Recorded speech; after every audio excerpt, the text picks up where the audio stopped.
Looking at someone who everyone thought was going to slip through the cracks and actually had. And that wasn't the actual truth.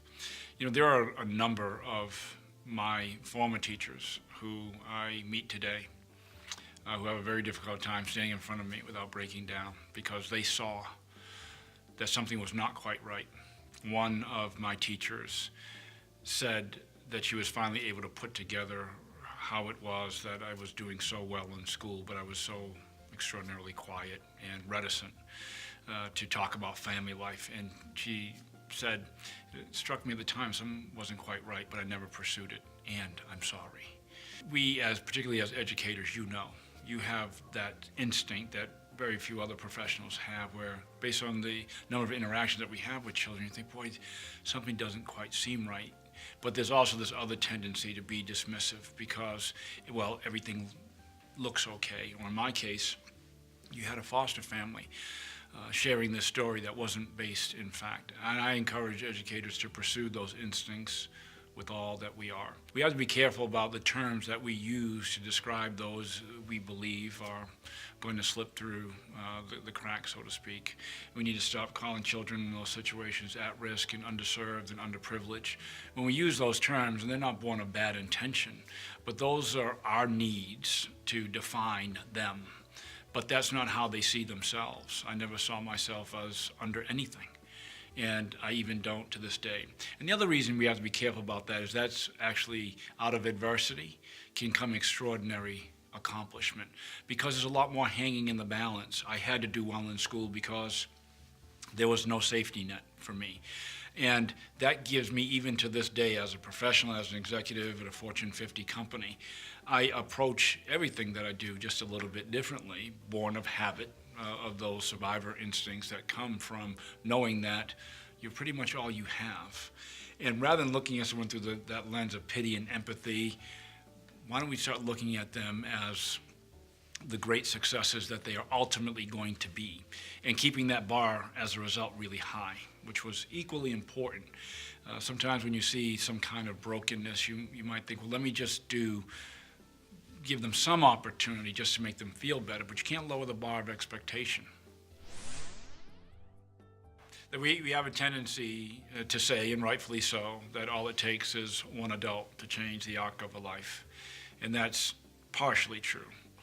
But the other reality is that all it takes is one small interaction, one small kindness. In my case, it was a gift of a box of books from a neighbor who saw me sitting on a rock wall with very few books to read.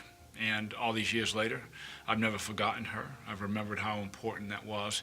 And that was just a small interaction. All of us can do something that can change the arc of a life. Well, the reason I saw them more as challenges than problems was because I had a vision at a very young age where I wanted my life to go. So I knew fairly early that I was going to go to college. And everything I did from that point was in the process of getting there, and that meant overcoming challenges. And some of them were serious challenges. I particularly remember being told that it would cost me my life. I tried to go to college because of the foster home that I was in. And I ventured anyway because I thought I would have lost my future had I let them continue. Even my idea of family.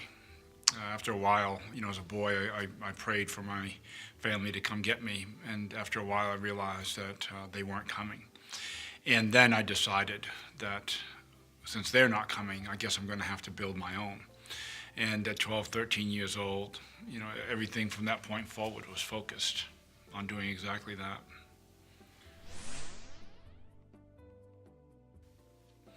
Well, to crystallize a lot of my experiences, I wrote a book. The title of it is called The Chance in the World. It came from the diary entry of a babysitter who predicted that I didn't have a chance in the world because of the situation and circumstance that I was born into. And my real motivation and inspiration for writing that were my own children first, who wanted to know a lot more about my background than I could tell them in a couple of one-sentence, two-sentence answers. You had to literally write a book because when all is said and done, it's a near 80-year story. But I also wanted to write it for a lot of other young people who are in similar situations and circumstances, even to this day. Hard to fathom and imagine that children are in foster care, are dying, largely because they've forgotten about and largely abandoned. I also knew, too, that there were a lot of adults who also grew up in very difficult situations and circumstances, and it could have been with their biological family, who still have not yet quite healed from all of that. And I wanted to keep that title, A Chance in the World, because we often use that phrase to describe something that we can't do, or that somebody else can't do. But if you think about it in inverse and use it as an action, a chance in the world really is all people really want. Just a chance, not a lowered bar. They simply want a chance. I'm largely here because of those teachers who did small things and big things, but it's the small things that were just as important to me. Whether it was a look, a smile, a glance, some small affirmation that I was headed on the right path. I remember my chemistry teacher in high school. I had this meticulous way of doing my lab assignments.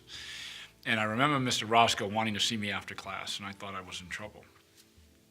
And he asked me if I was going to college. I said, absolutely, I'm going to college. He said, well, when you get to college, they're just going to love you. And I said, well, why is that? He said, because you pay so much attention to detail. And that was all he said.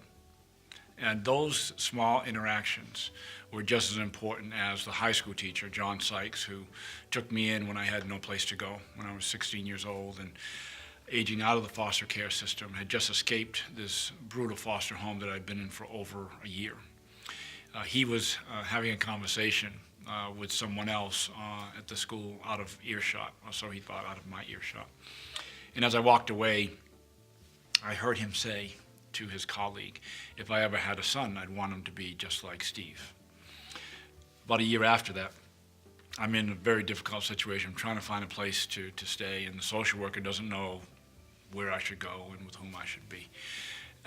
And he asked me, amazingly enough, if I knew anyone. And I said, well, I think that there's this teacher who likes me. He says, well, how do you know that? And I said, because I overheard him say this one time. And I called him, and he took me in for the remainder of my high school career, about a year or so. And I have a great relationship with him even today. My children